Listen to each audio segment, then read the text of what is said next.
Assalamualaikum warahmatullahi wabarakatuh. Kaifa khalukum? Arju ilaikum bisihhatin wal afiyah.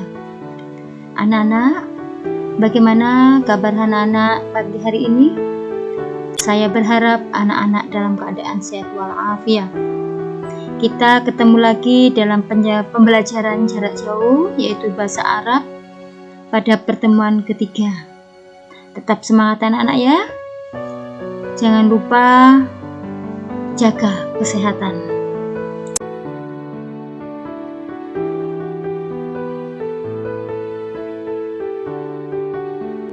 Anak-anak, pada kesempatan ini kita akan belajar tentang fi'il amar. Masih segar diingatan kalian bahwa fi'il atau kata kerja dibagi menjadi 3, yaitu fi'il madhi, fi'il mudhari, dan fi'il amar. Untuk fi'il madhi dan fi'il mudhari, anak-anak telah mempelajarinya di pertemuan sebelumnya. Sekarang kita akan membahas tentang fi'il amar. Apa itu fi'il amar? Fi'il amar adalah kata kerja perintah, yaitu suatu pekerjaan atau suatu kata kerja yang digunakan untuk memerintah atau menyuruh.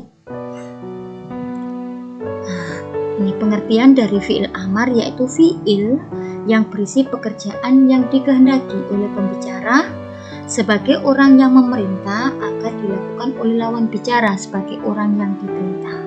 Maksudnya di sini anak-anak bahwa fi'il amar ini gunanya untuk menyuruh orang yang diajak berbicara. Jadi orang yang mengajak berbicara atau kata ganti orang pertama menyuruh melakukan suatu pekerjaan kepada orang yang diajak berbicara atau mukhatab, atau kita sebut dengan kata ganti orang kedua. Karena ini adalah menyuruh, maka perlu diingat fa'il dari fi'il amar atau kata kerja perintah ini adalah dhamir mukhatab, yaitu pelakunya adalah orang kedua sebagai orang yang diajak berbicara, yang disuruh melakukan pekerjaan. Apa saja dhamir kedua atau mukhatab itu, atau orang yang diajak berbicara itu? Masih ingat kan? Ada berapa anak? Ada dhamir anta, dhamir anti, dhamir antuma, dhamir antum, dan dhamir antuma. Masih ingat dhamir anta untuk apa? Yaitu untuk kata ganti orang yang diajak berbicara laki-laki 1. Dhamir anti yaitu kata ganti bagi orang yang diajak berbicara perempuan 1. Dhamir antuma yaitu kata ganti bagi mukhatab atau orang yang diajak berbicara 2 orang, baik itu laki-laki maupun perempuan. Kemudian ada dhamir antum, yaitu orang yang diajak berbicara banyak, lebih dari 3 ke atas, laki-laki. Kemudian terakhir dhamir antunna, yaitu dhamir yang digunakan untuk mengganti nama orang yang diajak berbicara perempuan banyak. Nah, bagaimana anak-anak caranya kita membentuk fi'il amar? Kalau fi'il madhi kita sudah tahu i'rabnya atau perubahan bentuknya. Fi'il mudhari juga kita tahu. Sekarang bagaimana caranya membentuk fi'il amar?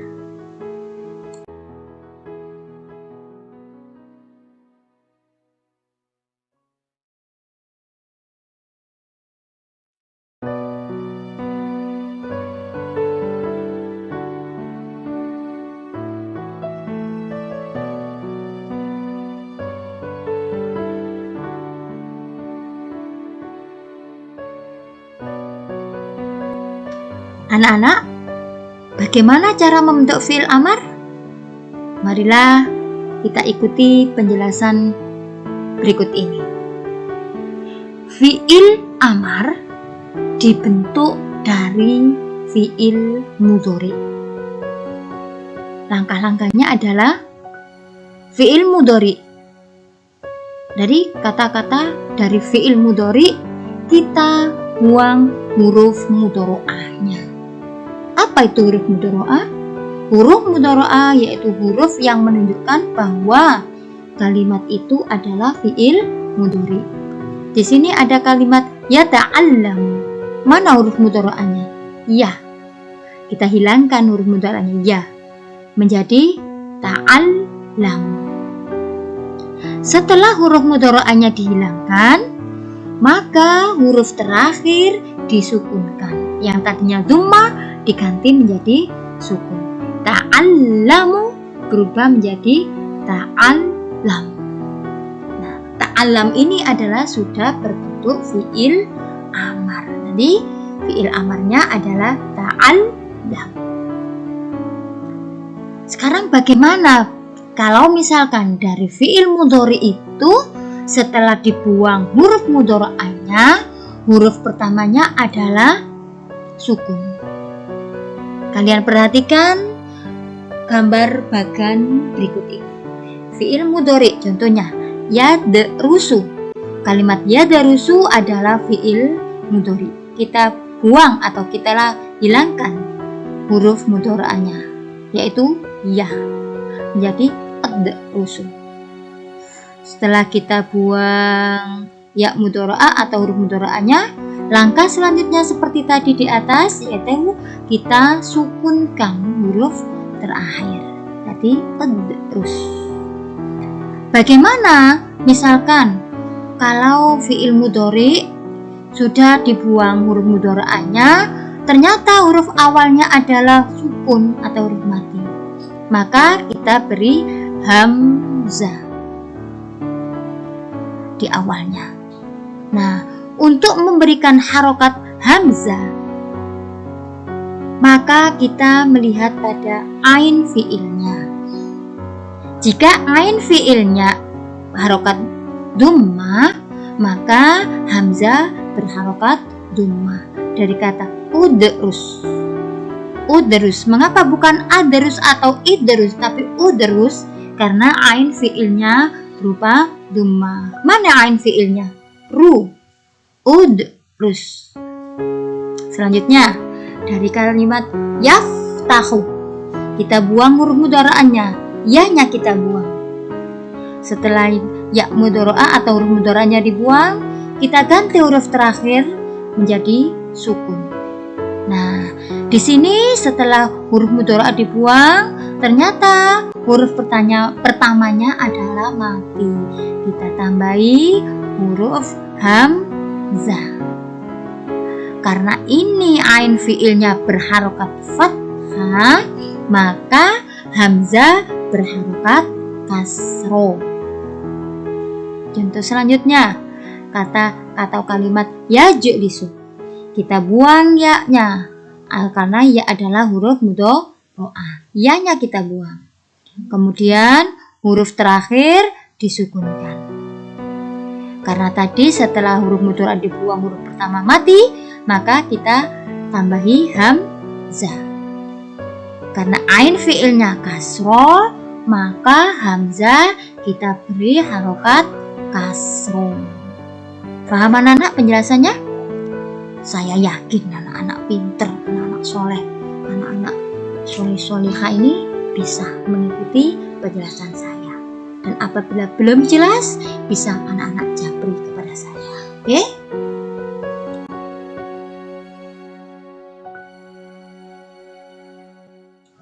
Untuk diingat kembali pada bentuk fi'il amar yang apabila huruf mudhari'ahnya dibuang, huruf pertama mati ditambah hamzah. Untuk harokat hamzah kita ingatkan kembali, kita tegaskan kembali. Bila ain fi'il berharokat dhammah, maka hamzah berharokat dhammah. Bila ain fi'il berharokat fathah, maka hamzah berharokat kasroh. Bila ain fi'il berharokat kasroh, maka hamzah berharokat kasroh. Diingat-ingat anak-anak ya.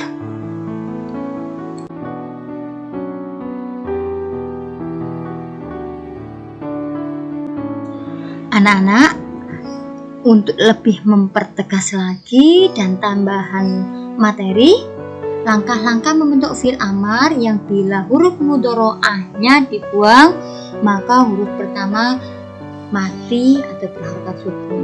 Contoh, tadi kan sudah dijelaskan tajlisu, ijlis, tadi ijlis. Itu kalau domirnya domir anta. Kan tadi di depan sudah kita jelaskan bahwa untuk membentuk fi'il amar itu tasyrifnya ada 5 atau kata ganti orang kedua atau mukhatab, yaitu domirnya anta, anti, antuma, antum, dan antumna.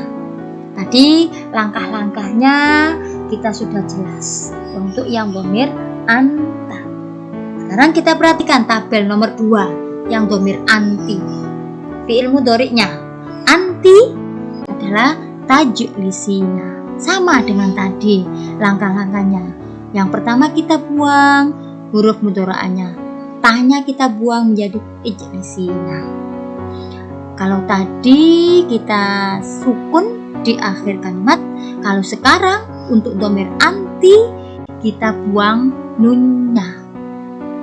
Karena ini adalah awalnya adalah huruf mati, maka seperti tadi kita tambahi hamzah menjadi ijlisi. Yang anta ijlis. Ya Ahmad ijlis. Ya Fatimah ijlisi. Oke, kita lanjutkan. Domir antuma tajlisani. Kita buang huruf mudhari'ahnya ijlisan. Setelah itu kita buang nunnya. Kalau tadi yang domir anta kita sukun domahnya, kalau ini nunnya kita buang. Karena huruf pertama mati kata kita tambahi hamzah menjadi ijlisa. Hai kalian berdua, duduklah. Hai Fatimah, hai Ahmad, duduklah. Oke, selanjutnya domir antum mukhatab. Mukhatabnya adalah banyak orang yang kita perintah, banyak antum. Tajlisuna. Tadi kita buang huruf mudhari'ahnya, tahnya kita buang. Terus setelah itu nunnya kita buang. Karena huruf pertama mati waktu kita membuang huruf mudhari'ah, maka kita tambahi hamzah. Jadi ijlisu. Hai murid-murid laki-laki, duduklah. Nah, sekarang kita lanjut domir antunna. Mukhatabnya adalah orang-orang perempuan banyak. Yang diperintah nanti adalah orang perempuan banyak. Tajlisna. Langkah pertama apa tadi? Kita buang huruf mudhari'ah. Kalau tadi untuk domir anta huruf terakhir disukun. Kemudian domir anti, domir antuma, domir antum, nunnya dibuang. Kalau ini tetap nunnya tidak dibuang. Hanya karena huruf pertamanya adalah sukun, maka kita tambahi hamzah. Ijlisna. Hai anak-anak perempuan, duduklah. Paham anak-anak? Insya Allah anak paham. Kalau belum, silakan tanya saya. Akan jawab dengan senang hati. Japri saya anak-anak ya.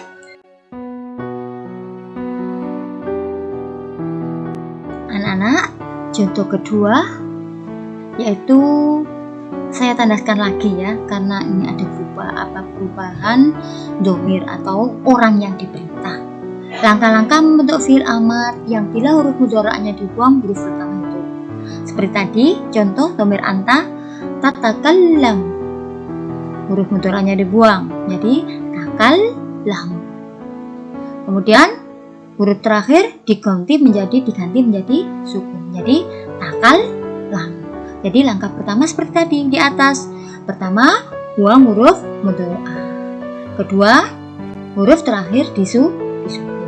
Tadi langkah-langkah itu adalah berlaku untuk domir anta. Bagaimana untuk domir anti, antuma, antum, dan antuna? Kita ikuti di sini, oke? Anti tatakallamina. Nah, domir fi'il mudhari' tatakallamina, kalimat tatakallamina kita buang huruf mudhari'ahnya yaitu ta menjadi takallamina. Huruf terakhir apa itu anak-anak? Huruf terakhir adalah na. Yang domir anta tadi huruf terakhir adalah dhammah. Kalau kamu domir anti, huruf terakhir adalah na. Nah, untuk membentuk fi'il mudhari, untuk membentuk fi'il amar, maka nahnya dibuang menjadi takallami. Yang tadi anta takallam, anti takallami. Domir antuma tatakallamani. Nah, dibuang huruf mudhari'nya ta, jadi takallamani. Huruf terakhir nun. Nah, huruf terakhir ini sama dengan anti, kita buang nunnya, jadi takallama. Fi'il mudhari'nya adalah takallama.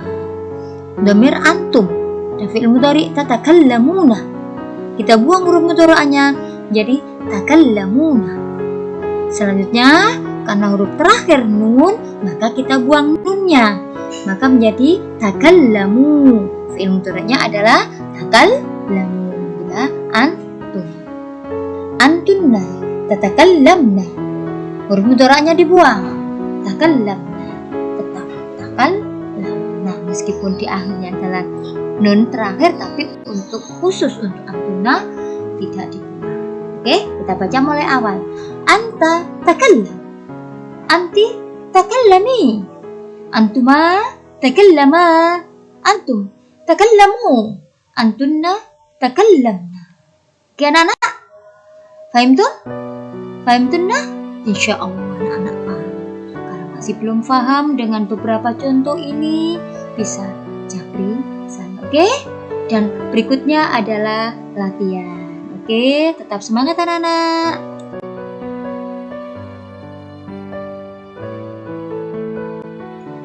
Anak-anak, lengkapilah tabel fi'il amar berikut ini. Gampang kok anak-anak ya. Kalau tadi anak-anak memperhatikan dengan sungguh-sungguh tentang cara membentuk fi'il amar, anak-anak dengan mudah mengerjakan atau melengkapi tabel berikut ini. Coba masih ingat langkah-langkah membentuk fi'il amar? Fi'il amar dibentuk dari fi'il mudhari. 1. Dari fi'il mudhari kita bilangkan atau kita buang huruf mudhari'ah. Setelah itu untuk yang dhamir anta kita ganti harokat terakhir dengan sukun. Bila setelah ya mudhari'ah huruf pertama mati, maka kita tambahi hamzah. Bila huruf terakhir berupa nun pada dhamir anti, antuma dan antum, maka kita buang nunnya kecuali dhamir antum. Oke? Insya Allah anak-anak siap, anak-anak pinter, anak-anak bisa mengerjakan. Tetap semangat mengerjakan anak-anak ya. Kerjakan ini di kertas folio bergaris. Kalian sematkan nama anak-anak dan juga tanggal mengerjakan. Setelah itu kirim lewat WA pribadi saya. Oke, semangat belajar. Jangan lupa sholat 5 waktu, sholat duha, dan senantiasa berdoa kepada Allah. Semoga kita semua sehat walafiat. Di musim seperti ini, anak-anak biasakan mencuci tangan dengan sabun, memakai masker, dan jaga imun tubuh. Ila liqa fil usbi'il qadim insyaallah. Assalamualaikum warahmatullahi wabarakatuh.